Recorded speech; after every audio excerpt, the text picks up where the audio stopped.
गीता में भगवान श्री कृष्ण ने अर्जुन को उपदेश दिया कि तुम अपनी पंच इंद्रियों पर काबू पाओ तो ही मनुष्य जीवन सार्थक है। इन पंच इंद्रियों में से एक इंद्री है त्वचा। वह त्वचा का विषय है स्पर्श। जब ये इंद्री काबू से बाहर चली जाए तो वासना का रूप ले लेती है।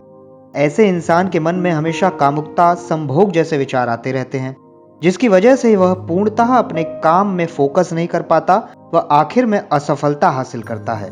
दोस्तों, आज की इस वीडियो में हम महात्मा बुद्ध के जीवन से जुड़े एक सच्चे प्रसंग से जानेंगे कि कैसे आप कामुकता, लस्ट, सेक्स, वासना जैसी बुरी भावनाओं पर काबू पाकर अपने जीवन के जरूरी मामलों पर फोकस कर सकते हैं। एक बार 3 युवक महात्मा बुद्ध के पास आए। बुद्ध श्रावस्ती में साधकों को ब्रह्मचर्य की आवश्यकता पर समझाते हुए कह रहे थे कि ब्रह्मचर्य एक मुख्य साधना है। मुक्ति के लिए साधक का चित्त एकदम निर्मल और काम रहित होना जरूरी है। तब उन तीनों युवकों ने एकांत में महात्मा बुद्ध से कहा, महाराज, आपका ज्ञान उत्तम से उत्तम है।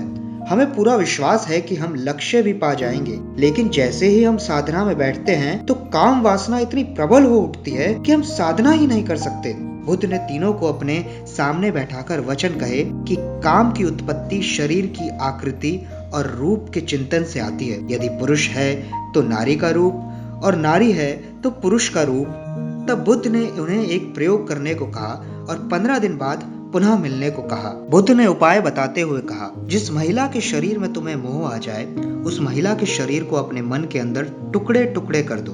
तुम्हें अनुभव होगा कि उसमें रूप जैसी कोई चीज नहीं है। उसमें रुधिर, मांस तथा गंदगी के ढेर के सिवा और कुछ भी नहीं।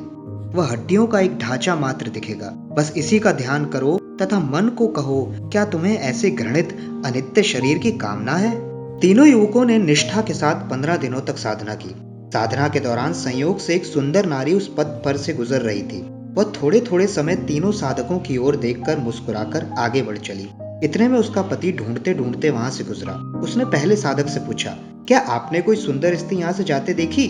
उसने जवाब दिया, हाँ, एक हड्डियों का ढांचा जा रहा था। दूसरे ने जवाब दिया, स्पष्ट नहीं बता सकता कि वह स्त्री सुंदर थी या नहीं। तीसरे ने कहा, वह सुंदर भी थी तथा मुस्कुराकर आगे बढ़ गई। इस घटना का बुद्ध को पता चला तो उन्होंने पहले युवक को जाने दिया और कहा, यह ज्ञान तथा साधना के क्षेत्र में सफल हो सकता है, और उसे अपने आश्रम में साधना की स्वीकृति दे दी।